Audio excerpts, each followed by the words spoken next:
ছোট্ট প্রশ্ন, সেটা হচ্ছে যে জামাত কেন এত ভালো করলো এই আলোচনা? জামাত ভালোটা আমি কালকে একটু করে বলেছি। জামাতের জন্য এটি ছিল, জামাত ভালো করার, বিএনপি করার প্রত্যেকটার আলাদা আলাদা গবেষণা আছে। সরকারের খারাপ করার, বিএনপির ভালো করার, জামাতের ভালো করার। জামাতের জন্য এটা অস্তিত্বের প্রশ্ন এক। দ্বিতীয়ত, জামাত কিন্তু দলীয়ভাবে নির্বাচন করার তারা বৈধতা হারিয়েছে, তাদের রেজিস্ট্রেশন বাতিল।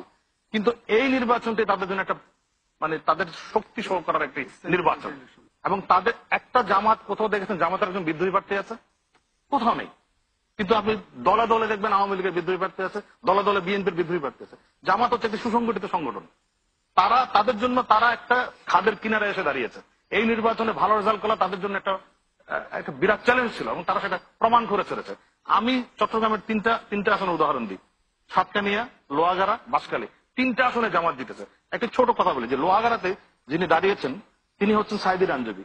ঘরে ঘরে গিয়ে ক্যাম্পেইন করা হয়েছে যে এই লোকরে ভোট দিলে সাইদি হুজুরকে বাঁচানো যাবে। আপনি মানুষের সেন্টিমেন্টের জায়গাটি দেখবেন এখানে অন্যরকম। জামাত কেন ভালো করেছে শ্যামল আমাকে যেটা বলো, আমি এরকম ফিল্ড লেভেল অভিজ্ঞতা নাই যে একজন প্রার্থী ঘরে ঘরে গিয়ে বলেছে আমাকে যদি ভোট দেন তাহলে সাইদি ছাড়া পেয়ে যাবে, নাকি সাইদি হুজুরকে বাঁচানো যাবে, সাইদি হুজুরকে বাঁচানো যাবে। তার মানে তো হচ্ছে সাইদি হুজুরের প্রতি ওই এলাকার লোকদের প্রচুর ভালোবাসা আছে, সেই জন্য দিয়েছে। এখন আমার কাছে যেটা মনে হয় কি, জামাত যেটা দিয়েছে শ্যামলের অ্যানালিসিসগুলো কারেক্ট। তারা যেই রকম ডেডিকেটেডলি একটা ইলেকশন করতে পারে, তারা একটা রেজিমেন্টেড দল টাইপের। আওয়ামী লীগ বিএনপি এরকম রেজিমেন্টেড দল না। এটা করেছে, অস্তিত্বের লড়াই ছিল, এটা করেছে। থার্ড যে ফ্যাক্টরটা আমার মনে হয় যে উনি যখন সাইদের এক্সাম্পলটা দিল তখন আমার কাছে আরো বেশি মনে হলো বাংলাদেশের মানুষের মনে যে কোনো ভাবে হোক জামাত এই ধারণা দিতে পেরেছে আমরা এই সরকারের আমলে জুলুমের শিকার। দেখেন, আমাকে যদি ভোট দেন তাহলে সাইদি হুজুর রক্ষা পাবে। তার মানে কি সাইদি হুজুর জুলুমের শিকার ওরা ভাবছে, ভোটাররা ভাবছে, ওই এলাকার ভোটাররা ভাবছে। সে সাইদি হুজুরের বাজেট চাপে কেন? যে কোনো ভাবেই হোক আওয়ামী লীগ সরকারের জুলুমের শিকার তারা হয়েছে, এই মেসেজ জামাত কিছু কিছু জায়গায় দিতে পেরেছে আর কি। এটা আমাদের ডিসকাউন্ট করা উচিত না। এটা যদি আমরা ডিসকাউন্ট করি তাহলে আমরা প্রকৃত চিত্রটা বুঝতে পারবো না।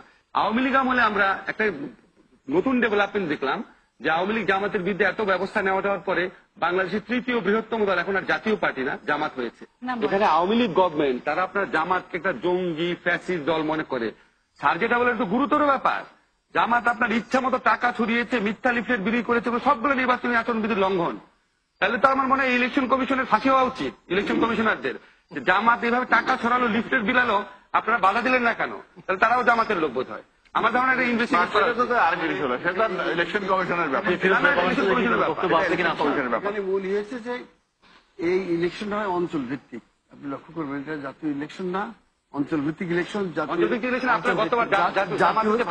ইলেকশন যদি হইতো তাহলে তো সিম্বল থাকতো, জামাত ইলেকশন করতে পারতো না। যেহেতু ইলেকশন না, এই সুযোগে জামাত ইলেকশন করেছে। এটা অস্বীকার করার কিছু নেই যে জামাত হচ্ছে অত্যন্ত সুশৃঙ্খল একটি রাজনৈতিক দল। জাতীয় পার্টির আমি বলতেছি এটা অঞ্চল ভিত্তিক।